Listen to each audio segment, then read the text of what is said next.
Day 7 of the Donna Adelson trial. You guys, it's going very, very quickly. This is the first day that the defense had to put on their case in chief, and they got through several of their witnesses to the point where they ran out of witnesses on the first day, and the court ended early, but not before a lot of drama. So stay tuned. I'm going to recap the entire thing for you after we watch this introduction.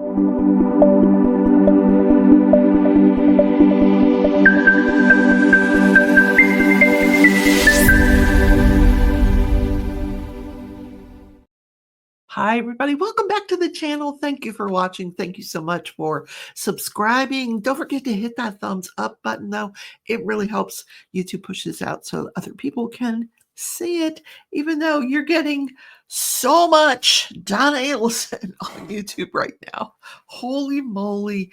What is going to happen to Grandma Adelson, who's on trial for first-degree murder, conspiracy to commit first-degree murder, solicitation of murder? There's like four different counts. Yeah, she's in big trouble. And the jury is well aware that the hitmen are already in jail, that the person that hired the hitmen are in jail, that Donna Adelson's son is in jail for hiring the person that hired the hitmen. Everybody's in jail. The jury knows that there have now been multiple juries before them that have already decided this case, but not as to Donna Adelson. It is alleged that she conspired on July 18th of 2014. Well, this conspiracy started before that, but the murder occurred on July 18th of 2014 when Dan Markel takes his children. He leaves home that morning. He travels to the daycare, drops them off. They're very young at the time, 2, 3 years old, very young.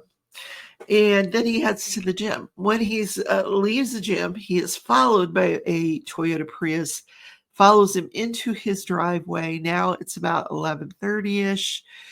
Gets into his driveway. They shoot him. That's Sergio Garcia. Luis Rivera is driving. Sergio Garcia gets out of the vehicle. He shoots and kills Dan Markel right through the driver's side window. Walks up to him in the garage. Dan was on the phone with somebody in the garage. Now, in previous trials, we got to hear from the person he was on the phone with, but it's not really relevant to Donna Adelson in this case. So we didn't get to hear that. But 911 is called by a neighbor. They respond. Dan Markel does not survive. So prosecution has already put on their case in chief against Donna Adelson, and God, this morning sun. It's I'm like a vampire. It's too much. Yes. Okay. Anyway, so the defense starts out their case. Before they even start out their case, they argue their motion for judgment of acquittal. So we all know that when the well, we don't all know, but my subscribers pretty much know that at the end of every case in chief by the prosecution, the defense will put on a motion. And it's different. It's called different things in different states. In Florida, it's called motion for judgment of acquittal. And that's what was argued yesterday. And what that is the defense is saying to the judge, hey, even if you take everything that the state has told you and you look at it in the light most favorable to them, in other words, you're drawing all the favorable inferences you could draw, there is still not enough to convict my client. And the argument that they were making to the judge was, there's been no evidence, and they're kind of right. There's been no evidence that Adelson planned or conspired to commit this murder. All of the stuff that happens up front. Rather, the evidence has all been circumstantial and geared towards what she was doing after the murder. Okay. So they were asking the judge. They weren't asking the judge to acquit their client of everything, just the specific, the conspiracy and the solicitation to commit murder, because he didn't feel like that there was enough evidence for that. So he's like, there was no implant, there's no planning on the part of my client. There was no she didn't take any affirmative action, like, she didn't purchase a weapon, she didn't like, there's nothing there. The whole thing that, they were getting a birthday gift for dad, that was not code for a murder. That was the gift was the party. The gift was, they were gonna have this party and Charlie was gonna hire the caterer. That was all that was. In any case, they said that, Louis Rivera followed Dan Markel's car home from the gym that day. How did they know what kind of car Dan Markel was going to be driving that day? Well, the prosecution has argued, hey, we found Donna's planner from 2014 where she has written in there, I don't know what day she wrote it in, or she just put it in a note, but she wrote in her planner the name, the make, the model of the vehicle that Dan Markel was driving. Now, who has that information about their son-in-law? I don't have that information about any of my kids, the make, model, and tag number of any of my children, grandchildren. No, I do not have that. Then the prosecution argued that she participated, but she came dropped off the money. She said, she texted him, I'm outside. And then there's testimony that from Charlie, that she washed the money. Well, we didn't get Charlie didn't testify in this trial, but Catherine McManus testified. Hey, it was wet. Charlie said that mom washed it. Okay, then she wrote 44 checks to Katie McManus. She didn't have to be involved. Charlie could have written those checks. He had authority to write checks, And at the time, this was, there's argument that, she did it because Charlie owned the business. Well, by this time, Charlie had taken the business back. Yeah. Or Charlie's father, Harvey, had taken the business back. The business changes hands. At one point, he sells the business to Charlie Adelson, and then after this all goes down, and later on, he takes the business back. So at the time she's writing all these checks, Charlie didn't own the business. Her husband did, and she's still writing checks. Not to mention, if you're not guilty of anything, why are you always talking in code? Well, the TV's going to cost $5,000 this time. Okay. Code for the murder, right? Always wanting to talk in person. She never wanted to talk on the phone. She, consciousness of guilt. Hello. So the judge said, no. Judgment of acquittal denied. There is sufficient evidence in the light most favorable to the prosecution that they could find that Donna Adelson, a jury of 12 people, could find her guilty. I would say so, yeah. So what was the defense? Like, I'm ready for Charlie. I'm ready for Donna. We don't get those yesterday. We got Mr. and Mrs. Cleaver. Annie Cunningham was our first witness on the stand. Lovely lady, lovely Jewish friend of Donna. She's from New Jersey. And, I'm terrible at accents, aren't I? I gotta get my friend Joanna in here to do that. You be the New Jersey, I'll be the New York. I'm terrible at New York too. Anyway, so we're not going to do that. Anyway, she and her domestic partner, because apparently new news.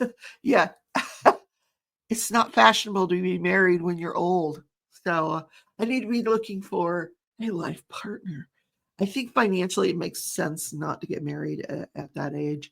And that's what's going on here. But anyway, so she testifies, her domestic partner testifies, and they had gone down to South Florida to visit in 2009 and got there New Year's Eve. Everything's closed. So they order Chinese food. And he breaks a tooth. So now they're calling all over the place. They're out of town. They don't They need a dentist. It's an emergency. And they find the Adelsons. And he's like, oh my God, I went to high school with this guy. So he calls them up. They become reacquainted, fast friends. Harvey takes care of the tooth. And from 2009 on, they've been, like bread and butter, milk and cookies. They travel together. And so this woman said, they became close friends. They like not just local. They've been to Japan. They've been all kinds of places. She's met their whole family. She said at no time would Donna ever harm anybody. She never talked about harming anybody. She never talked about harming Dan Markel. So she did say that when, because they traveled so much, they would use WhatsApp. And we've talked about WhatsApp. It's an application that you can communicate with, kind of like Facebook Messenger, or, it's just another application. But when you use WhatsApp, it's encrypted, and law enforcement can't get a hold of that. That's just a little known fact. But it's also cheaper. A lot of the foreigners love WhatsApp. All my foreign friends over there in the UK and Denmark and all those other places, they love WhatsApp. But this woman also mentioned another app that she and Donna used, Viber or Viper. I'm not. I thought she said Viper, but I don't know. In any case, she testified that on the evening of July 18th, the date of the murder, that evening she got a call from Donna, hysterical. Apparently, she had just learned. And she didn't put a time to it that evening. She, it wasn't too late, but she said Donna was hysterical, that Dan Markel had been shot. They didn't think he was going to make it. They were packing all up their stuff. They're going to Tallahassee. But very upset, very, very upset. She was, and now this woman is worried about Donna. Like, oh my God, you don't know who shot him. I'm worried about you. I'm worried about the boys. I'm worried about Dan. Is he going to make it? So, there was a lot of things going on there. Then it came out, and I'm combining her husband's testimony and her testimony because it's pretty much the same. They owned, she is from New Jersey, but they bought a home in Naples, Florida. Beautiful. If you ever want to play golf, and Naples is the best. The best. Like if you want a vacation in Florida as an older, like if you don't want like the Disney experience, the Naples is crazy good. Anyway, but expensive. So they have a home in Naples. So they her and her husband lent their home to the Adelsons to stay in while they watched the trial of Charlie Adelson, because they were being bugged by the media and they wanted them to have a safe place to go. Isn't that special? Okay. And she was asked if she knew about the bar mitzvah. She said, oh, absolutely. I knew about the bar mitzvah. She was super, Donna was so excited about this bar mitzvah. She already had a dress picked out. She would not have missed this bar mitzvah for anything. She did express that after, she was very, very upset again after Charlie was convicted, started talking about taking her own life. But in the alternative, decided she was going to go to Vietnam to clear her head. But there was still no doubt in this woman's mind that Donna Adelson would have come back to the U.S. for that bar mitzvah. Interesting, huh? Okay. We're going to learn later on by one of the witnesses, and my head is foggy right now.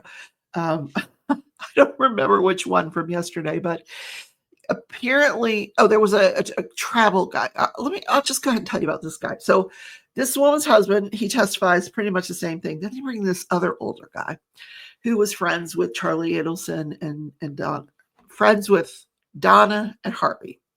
Also Charlie, but friends with Donna and Harvey. And he and his wife had gone over to help Harvey and Donna with their travel arrangements to go to Vietnam. And he is the one, he says, I'm the one that recommended, because he says, I do a lot of traveling. I help Harvey with making the keystrokes, basically, how to make the reservations. But Harvey does it.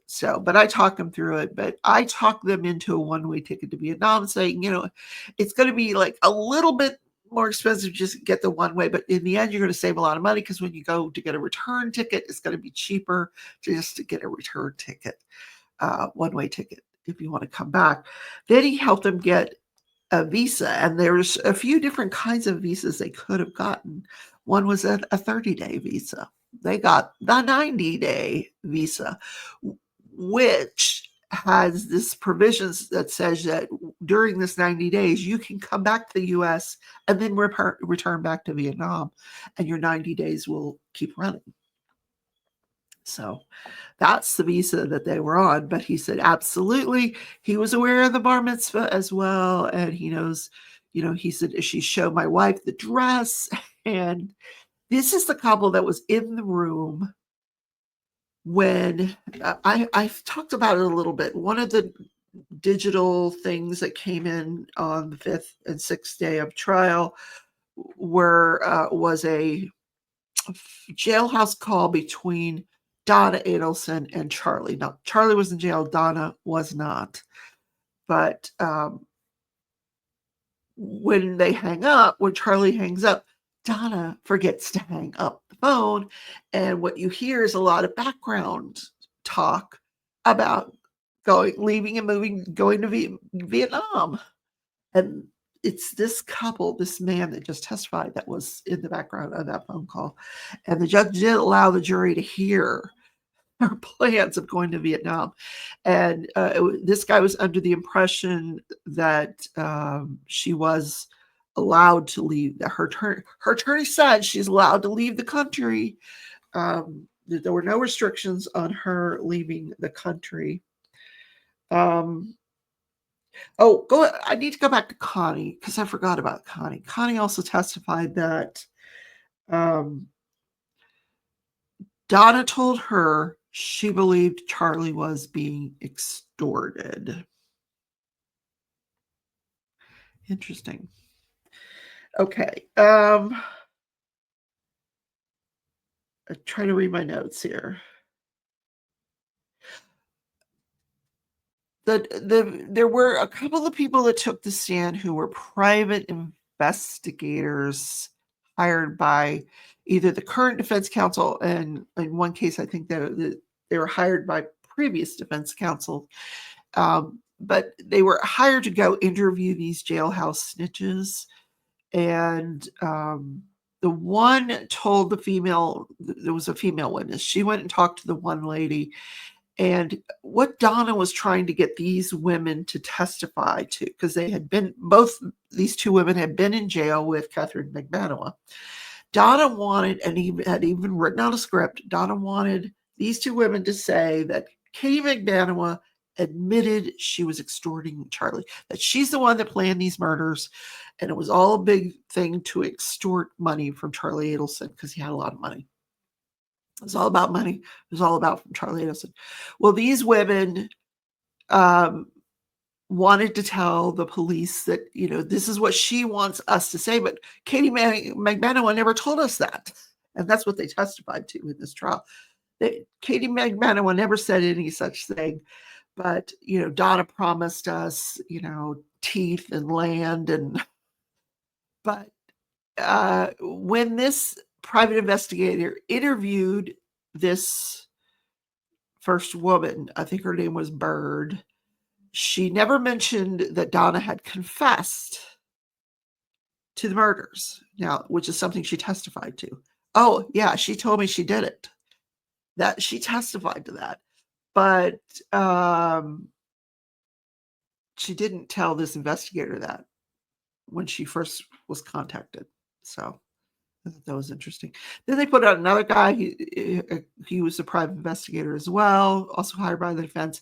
He went and talked to the second woman, and it was a similar thing. She, same thing. Donna wanted her to say something that Catherine hadn't actually said. Same thing. She wrote a script, and then they tried to play this very long video of how this woman actually.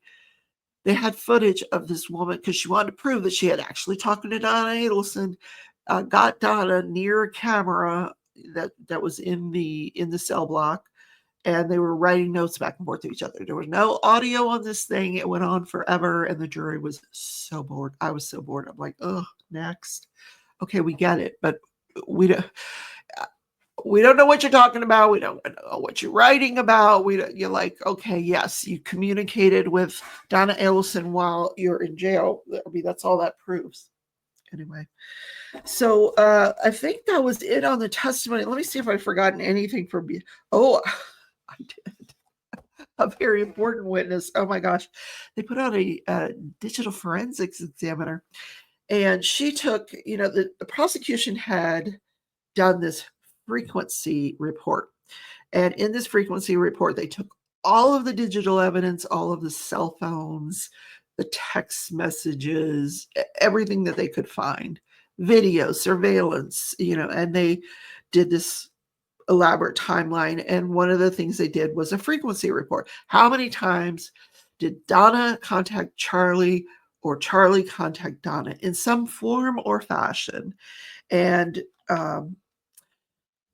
the prosecution said it was, during this particular time frame, 417 times communications. So this woman was here to testify that she had done a manual. First of all, I could not recreate that report. I don't know how he got that report. I couldn't recreate it through any of the Excels that I had.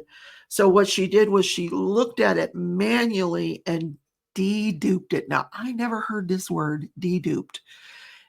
So instead of duplicating it, she got rid of the duplicates. She deduped it. I love that term, deduped. Dedupe. Okay, anyway. Once she had gotten rid of all the duplicates, because, sometimes there was, it was recorded as a call, a text, and something else, and it could have been the same event. So once she got rid of all that, she got it down to like 69, which is, what does that tell us? It tells us, okay, it wasn't as frequent as the prosecution thought, but 69 is still pretty frequent. Yes, it is. Okay, case closed. So the defense summed it up by saying, so there was a failure on part of the prosecution to go through the records that resulted in an overinflated prosecution report. Yes. Okay. So, anyway, then the prosecution, on cross-examination, this was so clever. They walked her through, because she had mainly focused on the communication, Donna Adelson's communication, when she was reviewing all these records. So, did you look at her communication on July 18th? Were there any phone calls between her and this Christina lady, the one we just heard from this morning, about this frantic phone call she got about Dan Markel being shot and in critical condition?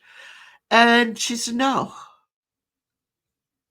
Her number doesn't appear on there anywhere. So now they've already dismissed this woman. Now they're like scrambling because they want to bring her back. We have a question. We need to talk to her again. So they actually went and got this woman from the airport. So she, don't let her get on the flight. We have literally, they brought this little lady back. They went to lunch early. They brought this woman back so she could get back on the stand. I knew exactly what she was going to say. If you watched yesterday's live, I told you she's going to say, I didn't make a phone call. It wasn't a phone call. It was on the WhatsApp or the Viber.